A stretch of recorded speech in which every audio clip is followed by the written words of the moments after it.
इस वीडियो में हम बात करने वाले हैं कि हमारी नॉइस की वॉच रहती है, उसमें साउंड प्रॉब्लम हमें देखने के लिए मिलती है, तो हमें उस सिचुएशन में क्या करना चाहिए। देखिए, साउंड प्रॉब्लम अगर किसी वजह से आती है तो सबसे पहले आप अपने फ़ोन में कनेक्टेड जो चेक कर लीजिएगा इसमें कि आपका ब्लूटूथ कनेक्ट है या नहीं आपकी वॉच से। अगर इस तरीके से ब्लूटूथ कनेक्ट नहीं है तो उसे क्लिक करिए और सबसे पहले उसे कनेक्ट कर लीजिए। सबसे पहला प्रोसेस यही रहेगा, ठीक है। अगर कनेक्ट नहीं है तो कनेक्ट कर लीजिए, और कनेक्ट नहीं हो रहा है तो उसका सोल्यूशन मैं पहले ही ऑलरेडी वीडियोस में बता चुका हूँ, तो वो चेक कर सकते हैं। तो इसको कनेक्ट कर लीजिए, तो साउंड जो यहाँ पर होंगे ना वो इस आपकी वॉच में चले जाएंगे। सबसे पहले आपको काम यही करना है कि ब्लूटूथ कनेक्ट कर लेना है। उसके बाद अगर ब्लूटूथ कनेक्ट हो चुका है तो आप अपने एप्लीकेशन में जाएगा। जब ये एप्लीकेशन जब भी वर्क करेगी जब आप एक दूसरे से कनेक्ट करके रखेंगे ना, तभी ये वर्क करेगी, अदरवाइज नहीं करेगी। उसके बाद यहाँ पर आप माई डिवाइस पर जाइएगा, नोटिफिकेशन चेक कर लीजिएगा, सब इनेबल होनी चाहिए, ठीक है। और कॉलिंग नोटिफिकेशन भी यहाँ पर, ब्लूटूथ कॉलिंग भी यहाँ पर इनेबल रहनी चाहिए। ये सब चीज़ें यहाँ पर इनेबल रहनी चाहिए। देखिए अब यहाँ पर ये ब्लूटूथ कनेक्ट हो गई है।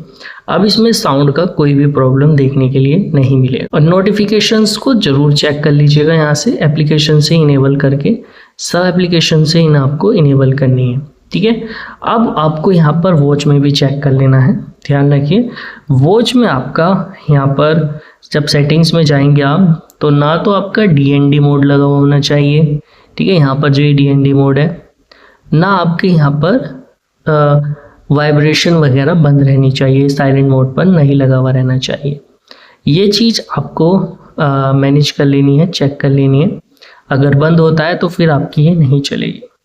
और फिर भी अगर यहाँ पर मान के चलिए फिर भी प्रॉब्लम आ रही है, सबसे पहले तो आप चेक कर लीजिएगा कि आपका माइक किधर है। माइक जो साउंड आते हैं ना, वो कहीं ना कहीं से यहाँ पर प्रोड्यूस ज़रूर हो रहेंगे, उसको भी साफ़ कर लेना है। जैसे कि यहाँ पर हमारे केस में यहाँ पर है, तो इसको साफ़ भी ज़रूर कर लीजिएगा साउंड के लिए। और सबसे एंड में आप क्या करिए, अगर प्रॉब्लम सोल्व नहीं हो पाती है तो फिर आप यहाँ पर सेटिंग्स में जाइए और यहाँ से जो है अपना रीसेट कर लीजिए। इसको रीसेट करके फैक्ट्री डेटा रीसेट आप कर लीजिए, तो हो सकता है कि आपकी प्रॉब्लम यहाँ पर सोल्व हो जाए।